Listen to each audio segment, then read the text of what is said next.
go. That solves the whole problem. Who's your favorite cover on Interview? Huh? Who's your favorite cover? My favorite cover? Yeah. The next one. Oh. It sounds like a shitty answer, but it's fierce. But it's love true. it. But it's true. I think it's going to be really terrific. But I'm it's really, true. So you just I'm confirmed she's on the so cover. Excited Can I get a drag of a to be cigarette here real quick? with you, Cosmo. I didn't get no coffee this morning, no cigarettes. Don't feel bad.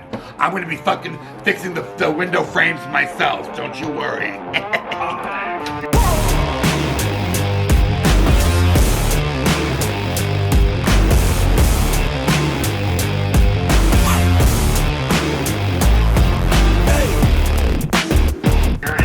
All right, honey.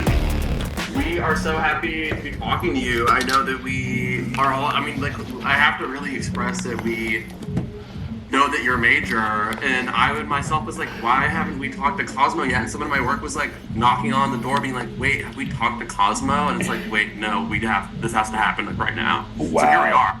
Wow. So I'm floored, you know what I mean? Because yesterday it's like my phone just keeps on ringing. Like every time I wake up now, before it was like that, it was like my cousin or my sister from the Bronx. Now it's like E! Television, Interview Magazine. I mean, now a girl's got choices. Yeah. Oh, the prices went up. Exactly. Wait, no, we only have so much time, so I just wanted to get into it. Heavy is the head that wears the crown. How the Queen of Melrose. I mean, how? So a lot has happened in your life recently. It sounds like, right? Like a lot of things Crazy, like drastic overnight, like change. How is the experience? How has that felt for you? When did you like find out that like shit was going on? Basically, after I did the interview with Mark, the soft white underbelly, that's when the phone started ringing and I started getting like all these views and, you know, just went crazy like overnight, you know, and then I went on the show and I was literally like, you know, because that show, have you ever watched that show? Soft White Underbelly? I yours in preparation. Yeah. So usually the cases are like doom and gloom, doom and gloom, doom and gloom. Yeah. But I kind of went on there with a solution. You know, how I went through it, you know, in Los Angeles and New York City. I went through it, you know, with the drug addiction and all that. And how I brought a solution, you know, and that's why he was excited. So basically everybody's like, oh my God, thank God he's sober. You know, that we have a chance, you know, the gift of hope, you know. Yeah. So basically that made me feel really good, you know, because I have to give back, you know, as an addict, you know, and go to meetings and give back. But to give back in front of 5 million followers, it was like, you know, it was, it was pretty epic. I felt pretty good about that. Yeah. I mean, I feel like going through the comment section on that, because I know Soft White Underbelly, I know the kind of content that they've been making and all that kind of stuff, and I feel like the comments were really people being like, I have, you know, 2 months sober, I have a year sober, I'm trying to get sober. Like, it's inspiring to see someone, the living proof that like where I'm at in my timeline, like there's something more, and right. Like there is a future, there is a way to go, right? Like, which is great, and it's such a cool story, and I think it's such an interesting part of your lore, the lore. Yeah. Of the Melrose, right? And people really connect with that, and are like, you're not like some doom and gloom story. You're like, no, I'm living my best life, and I have been for years. You know, I have been for years, and I've been on Melrose doing it. You know, even through the addiction, like my work ethic was crazy. Like, you know, I had to come to work, you know, because it's like, you know, I didn't come from a rich family, you know. So basically, I had to come to work to Melrose to sell a dress, you know. Yeah. So I always showed up no matter what, until I couldn't show up anymore. Then I had to go to a rehab and get her together. I had to get her together. And then, you know, I went away for a year, basically. And I learned how to stay sober, you know. But it was a lot of relapses and lions and tigers and bears. Oh my, it was crazy. But you know what? I finally got there. you know, and I've been able to sustain a business, not only one, but 3 businesses on Melrose, you know, which is a lot. You know, they say the work is the best thing. You know, you go to rehab, they stick a rake in your hand. You know what I mean? Work. You know what I mean? Keep that mind busy. Yeah, idle hands are devil's plaything. Yeah, exactly. So basically that's what happens. And then, you know, cut to, I've been doing this for a while and everybody's like, you need a reality show. And even Shaquille O'Neal, I made him something before COVID to where he's a DJ. And yes, I know. He plays these incredible like EDM sets at like these monstrous festivals. Crazy! It's so cool. It's so cool. So basically, I thought that he was doing like hip hop. So long story short, you know, I made the clothing for the boxer Deontay Wilder, the heavyweight champion of the world at that time, and I made like 5 outfits for Deontay. And then we made like the 5th one, and it was epic, and it had like laser beams coming out of it. So him and Shaq were hanging out, kicking it at a club. So Shaq's like, who makes you your stuff? So Deontay slipped him my number. Next day on FaceTime, Shaq is like, are you Cosmo and Donato? Basically, and I was like, oh my God, like fucking Shaq's on the line. He goes, could you, I want you guys to make me something. I'm a DJ, you know? So basically, he came in the store, then we had to go meet him at Jimmy Kimmel to do a fitting, right? It was great. He answers the door in the underwear. I'm like, okay, yes. Anyway, Jimmy Kimmel, and we do a fitting for him, you know? And he goes, how would you guys like to fly out to Atlanta? He goes, and bring this apparatus, because it was huge. So anyway, he goes, bring this apparatus to Atlanta. He goes, and you guys can come see me DJ. So anyway, he flies us to Atlanta. We go to Atlanta. We put this big thing. It was like a big shoulder piece full of lights. So we put it on him. He goes in the DJ booth. Like all these, it was kind of like raver. It was like little glow, you know, little girls. It's a lot for that kind of stuff. Like keep it bright, keep it big. Yeah, it was all very glow stick, you know, but the music was fabulous. He was just pumping the music. So we had a great time. And then after the show, we're hanging out in his VIP lounge. And he's like, how come you don't have your own show? He goes, how come? Now, I've been hearing this a lot for years and years and years. You know, I've done reality shows before, but for some reason the timing wasn't right. Maybe I wasn't sober enough, you know, or it was like, you know, China the wrestler, she was my trainer. Do you remember China the wrestler? I don't. Joni Laurel. She was in Playboy. She sold more Playboy covers than I think Marilyn Monroe. Yeah. Oh wow. She was a big wrestler. Yeah. Okay. But anyway, she when I met her, she was like size 4X, and she came in the store many years ago. Nothing fit her.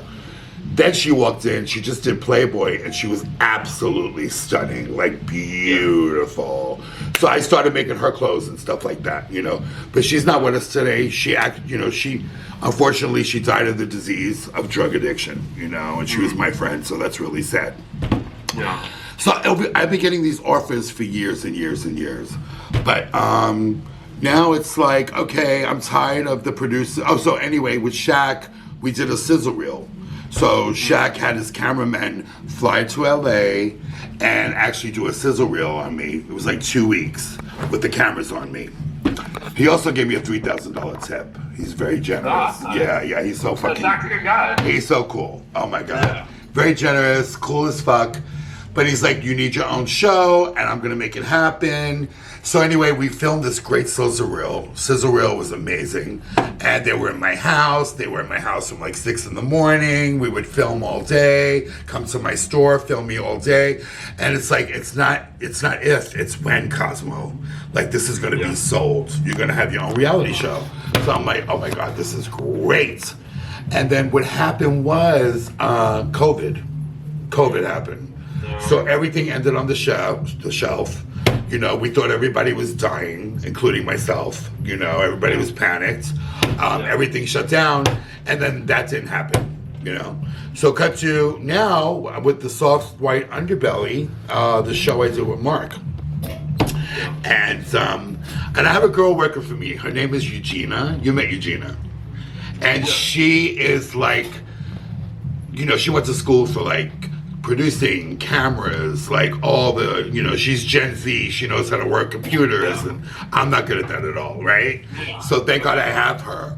So basically, she's always like, you're a star, let's just do it ourselves. So that's what's good today, you know what I mean? You can't really depend on people to do it for you. You can actually become a YouTube star yourself. TikTok. I mean, the reality show is like a model that isn't honestly applicable anymore in the way that like a TikTok is or a Instagram. Right. Like, as you can clearly tell, but I do all the video and all the social and interview, and like my whole job is just do that basically, and really like it's the new reality TV. It's the new everything. The phone is it's the all of it. I mean, and you know what? It's raw, you know what I mean? And it's like, I've done a few reality shows myself. Like I was on Shaws of Sunset, and I was on Big Frida, and I always made like a guest appearance, But like, I don't like the dynamic. It's like, at the end of the day, everybody's fighting. They're throwing tables up in the air, even though I would love to throw one table up in the air. But yeah, whatever. I could throw this one. Should we do it? Let's do it! Yeah. We'll talk about a video after. Yeah, that's awesome. I love that. Throwing shit is always cool. Throwing shit. You guys need like breakaway glass, like wine glasses, so you can just be like hitting them on. Right. Nobody gets murdered. I love it. Yeah. Maybe one good murder. Who knows? You know what I mean? It'll go viral. Yeah. But so this is different compared to like everything else I've done, because it's like actually me live and raw. You know what I mean? And if I'm feeling good, I go on camera. And that's another thing too. Like, when I got sober, I've gained a lot of weight. So I was like, I don't want to go on camera. I'm going to go on a diet tomorrow, the diet. No camera, just get my face and my hands. So she's like, Cosmo, you're ridiculous, whatever, like that. Finally, what happened was Melrose got really slow. Melrose is like, it slowed down a lot. A few Burning Mans did not happen. So these are like, this is the stuff that keeps my doors open, like these festival seasons. But since COVID, it's been like really bad. Like I'm just trying to catch my tail, trying to catch up. So basically, I was like, wait a minute, I got to do something, So anyway, 80 pounds overweight. I don't give a. Can I curse? Yes. Okay. Curse. I don't give a fuck. I'm like, you know what? I have to go on camera. That's it. I got to start something. Eugenia, she's like, thank God you always need like somebody, like she's got producer in her blood. Like, but she really loves me. Like she's my biggest fan. And, and she tells me like how beautiful I am. Like she reminded me like I am the Queen of Melrose, and I've always been the Queen of Melrose. And I'm like, I forgot, and I was letting like the disease and like, come for me and be like, girl, you're overweight. Nobody wants to see you on camera, girl. No. My head was telling me all these fucking lies, right? So basically, I went on camera, and then we started. And I mean, I feel like, just to maybe even pivot that into a different question, I think there's this one tweet that I feel like I keep seeing about you. That's like, a cigarette with her outside of a club would save my life. I saw that too. People have I think I've seen you in camera and you've really been like, it's like it's like a sagely like mentor figure of like, a cigarette with you outside of a club would save my life. Right. That feel would be like, I mean, just like having this kind of that iconhood with like gay people. Yeah. No, I'm like, you know what? You could be that queen, honey. You could be that queen. It's okay that you throw a wig on your head. It's okay. You know what I mean? Because there's so many people like in the closet, and there's so many big celebrities, and they're still in the closet, and it makes kind of America's parents, not accept their kids, and they literally throw them out on the street. Like most of those people that are homeless out there, their parents did throw them out because they just couldn't deal with it, So hopefully, like, I make a change in that. It's okay that your kid, my father, when I was younger, my father was like, okay, he didn't like the fact that I was gay only because he knew it was going to be a rough life. And I wasn't just gay. I was like how I am now. Like, I was never in. Like I came storming out. Deep moment coming in. Right, and then I'm in Harlem with the mafia, grew up that way, and he's like, oh my God, what am I gonna do with this kid? But as soon as I got older, he's like, oh my God, my son's got hands of gold. He's a hairdresser. You know what I mean? Yeah. Or my son's got hands, he's a dancer, he's gonna be a professional dancer. So he was so proud of me, you know? Yeah. But a lot of these kids in the world don't have that chance, and it's really sad, you know, to be themselves. Yeah, no, 100%. But what I wanted to get back to, you're right. It's like all the things. So listen, I'm getting like how many reviews a day? Hundreds of Hundreds of thousands. comments. And there's not like my fear was like, oh, they're gonna be she's overweight. I didn't get one that fat bitch or she's overweight. You know what I mean? So these fears. In the comments like mother. Mother, we love Icon. you. An You're icon. gorgeous. You're an icon. Things I've dreamed about that I knew that I had the gift. You know, things I knew I had the gift. But, you know, I just put it on hold for a while. I'm actually reading in the comments. You know, I could cry because it's like, you know, the things that I know that, you know, I had this gift, you know, and then I read the comments and I hear, you're an icon, you're a legend, you're beautiful, you know, I love your hair, you know what I mean? Like all these things, I'm like, oh my God, this is like, Cosmo, this is your life. It's like your whole life you wanted all this, and it's here in the comments. It's in front of you. Yeah, it was in me all the while. You know, I just put it on hold. You know, basically. So, so my dreams are basically coming true, you know, and I'm living, you know, basically, you know, I'm living my, you know, I'm clean and sober, you know, and I'm living my best life. And I don't know, it's just such a gift, and I'm just so grateful. I'm so grateful. I really get that impression from you that, like, there's so much gratitude in like this really positive place that you're in right now, and that like the people around you are in a place to help you like let that mature and sit in that, which is so cool. Yeah. And like I feel it through the screen. Like it really it's all love, which is so cool, and it's so bright, and I'm like I'm smiling. I see, you're glowing. When people come to your store and when you like address people, what are people excited about, or what are you excited about? Well, I'm just excited about, I don't know, like just doing like this makeover. Like it never gets old, you know? Yeah. So people come in and they're like, I'm going to this event and I have to look fabulous, and you know, I'm gonna be, you know, I have to be the best one there. Or I get stories like, my husband's cheating on me. I'm 40 years old now. Like, what do I wear that's appropriate, but I still want to be sexy, you know? Yeah. So I get like from soup to nuts in here, you know? But you know, there's something you could pull from everyone. You know, you could actually, I could have your grandmother come in and find her something and make her feel like, you know, she's like, you know, but basically, yeah, just for instance, a few weeks ago, this lady came in. She was beautiful, and she says, my husband's cheating on me. I have to go to this event. You know, he's got a younger girl. How do I look classy, you know? And I'm like, first of all, you got to get rid of, like, the ass-out shorts, girl. You know, we're 40. We're not 15 anymore, girl. You know what I mean? Brutally honest. But you know, it comes out in a way where we're just, like, I get my point across. But it's just we just laugh, you know. It just comes out so comical. Yeah. And I so basically I put her in a dress, you know, but like low cleavage. She was absolutely beautiful from Miami. She had the Miami, you know, the boobs and the ass and the little. She had the mommy makeover, you know. Yeah. She was J-Lo. I was Gay-Lo. It was fabulous. Yes. But anyway, so when I wrapped this belt around her waist, you know, who she just probably surgically got done because it was like this big, right? She started crying.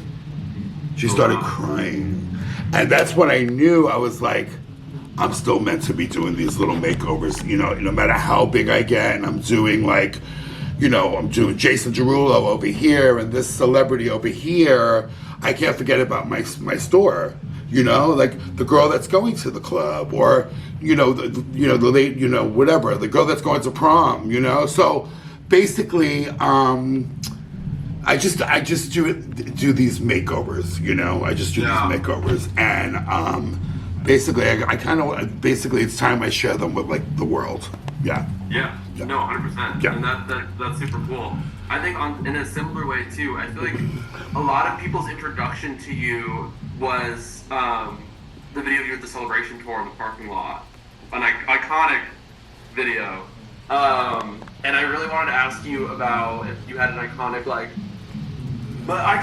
Madonna moment, either fashion or like era. Because I went to the celebration tour with my mom, and my mom was like, "What the fuck do you know about?" I'm 24. My mom is like, my mom's also like a real ride or die bag hack. So she's like, "I lived this. Like, you don't know nothing about what I saw." And she took me to the celebration tour, and I was like, "Oh, like, this Madonna stuff's pretty cool."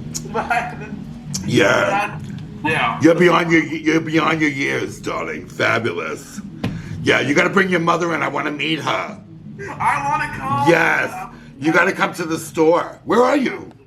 I'm in New York. I'm the opposite. Oh, okay. Yeah. Out of town. Yeah, I miss New York. Wait, what do you think? Wait, really quickly, because I want to know. Vibe. What's the vibe difference in your mind of like New York and LA? Or what? Maybe what do you think is what is the superior vibe if you had to pick one? Okay, so New York. I go back and I get really sad because when I was there, it was the 80s and the 90s. So it was Greenwich Village. It was 8th Street was all fashion. It was like thrift stores. Like, it was just, they were always giving you fashion. Like 80s, 90s, even 70s, you know? And that's where I learned from, basically. You know, like in New York, there was a store called Jumpin' Jack Flash in the 70s. And they would do like bell bottoms and glam rock and high platform shoes, you know, which Gucci does today, you know? So basically it all just comes around, you know? It's like, you know, it's 70s and it's 80s and, you know, if you're politically correct, it's 90s and then it's like, you know, and it just goes back around, you know? But New York to me is like, I don't know, like I go back there and I'm like, where's the fashion? Like, where's the boutiques? Like, I grew up with, I don't know if you remember, but Pat Fields, Fiorucci. These are all like famous boutiques, you know? Pat Fields did the dress for Sarah Jessica Parker in Sex and the City. She did like the wardrobe for them. Oh, yes. For Carrie Bradshaw. And, you know, she had a boutique and it was like, she influenced me with my boutiques because she had wigs and trannies and rock and roll and she had everything, you know? And New York was full of these boutiques. But now I go there and they're all gone. It's gone. And they're basically, when you see the street, it's like nobody's doing fashion. Nobody's doing, because it's really not there, you know? But LA became like a fashion show, literally. You know, the weather's better. I guess that there's a lot of events here. A lot of the Instagram models are here. All the new blood is coming up. So literally when you go out, like everybody looks good. You know what I mean? They're all fashionable. And that's why, you know, my store does really well here. But I really think if I went back to New York and opened a store there, I think we'd kill it. You know, I think they're hungry for the fashion. I'm not talking like Gucci and all the high-end brands. I'm talking about the things that the kids can relate to and kids can afford.